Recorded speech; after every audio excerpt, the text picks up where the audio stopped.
என்னாச்சு? தெரியலங்கய்யா, இதோ பாக்குறேங்கய்யா. சரி, நான் அப்படியே பக்கத்துல போயிட்டு இங்க வந்துடுறேன். நீ வண்டியை ரெடி பண்ணி வை, நான் பிள்ளைய போய் பார்த்துட்டு வந்துடுறேன். சரிங்கய்யா.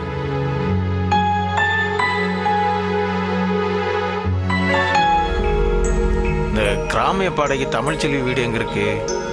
நேரா போனா ஒரு தெப்ப குளம் வரும், அதை தாண்டி பக்கத்து சந்துங்கய்யா. சரிங்க, ரொம்ப நன்றியா.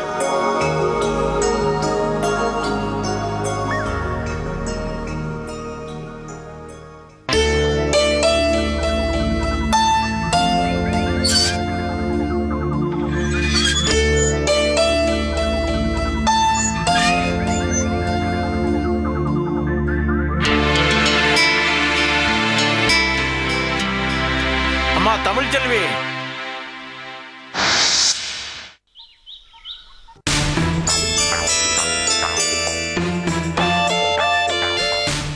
அதுக்கப்புறம் என்ன நடந்துச்சு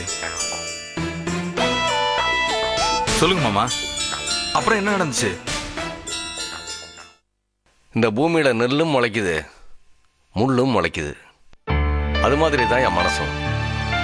நல்லதையும் விதைக்கலாம், கெட்டதையும் வளர்க்கலாம். எங்க ஆத்தா நடந்த விஷயத்த தராசுல வச்சு எடை பார்க்காம ஏனோ தானோன்னு புரிஞ்சுக்கிட்டது பெரிய பூகம்பமா கிளம்பிருச்சு. பாசத்துக்கு ஆசைக்கும் அடையாளம் தெரியாம எங்க ஆத்தா குழம்பி போனதுல தடம் புரண்டது எங்க புத்தி மட்டும் இல்ல, எங்க ஐயாவோட மரியாதையும் தான். குத்தவாளியா ஒருத்தரை கூண்டுல நிக்க வைக்கிறது பெரிய விஷயம் இல்ல. அவரு நிரபராதின்னு தெரிஞ்சப்புறம் அவருக்கு ஏற்பட்ட அவமானத்தையும் அசிங்கத்தையும் எப்படி துடைக்கிறது? அவசரத்துல எடுக்கிற பல முடிவுகள் நமக்கு ரொம்ப அந்யோன்யமானவங்களை நம்மளை விட்டு ரொம்ப தூரம் தள்ளி வைக்குது. ஏமாமா, பாட்டி கிட்ட சொல்லிட்டு போய் தாத்தா தமிழ்ச்செல்விக்கு எந்த உதவி வேணாலும் செஞ்சிருக்கலாம்ல? இல்ல மாப்பிள்ள, எங்க ஐயா மேல எந்த தப்பு இல்ல. தப்பு போற எங்க மேல. அவரை புரிஞ்சுக்காம போனதுதான். எங்க ஐயா எல்லாரையும் கேட்டுக்கிட்டு காரியம் பண்றவர் இல்ல. அவருக்கு நியாயம்னு படுறத தயங்காம செய்யறவர். அவரை நாம தான் புரிஞ்சுக்கணும். அவரு நம்மளை புரிய வைக்க முயற்சி பண்ண மாட்டாரு. தானாவே எங்க வீட்டுல எவ்வளவோ நல்ல காரியத்தை பண்ணவரு. அப்பெல்லாம் மாசு குறையாத தங்கம்னு அவரை தலையில தூக்கி வச்சு அவன் ஆடி இருக்கான். ஆனா எங்க கிட்ட ஒரு நிமிஷம் கூட கேட்காம அவரு செஞ்ச நல்ல காரியத்தை புரிஞ்சுக்காம அவரை தரையில போட்டு கொன்னுட்டோம். உடைஞ்சு போனது அவர் இல்லையா, நாங்க தான். ஐயா,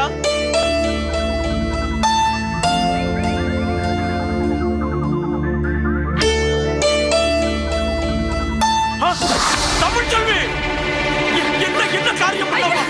என்னை காப்பாத்தாதீங்க. நான் சாகணும். வேண்டாமா, நான் செத்து ஏறிட்ட முடியுங்களா?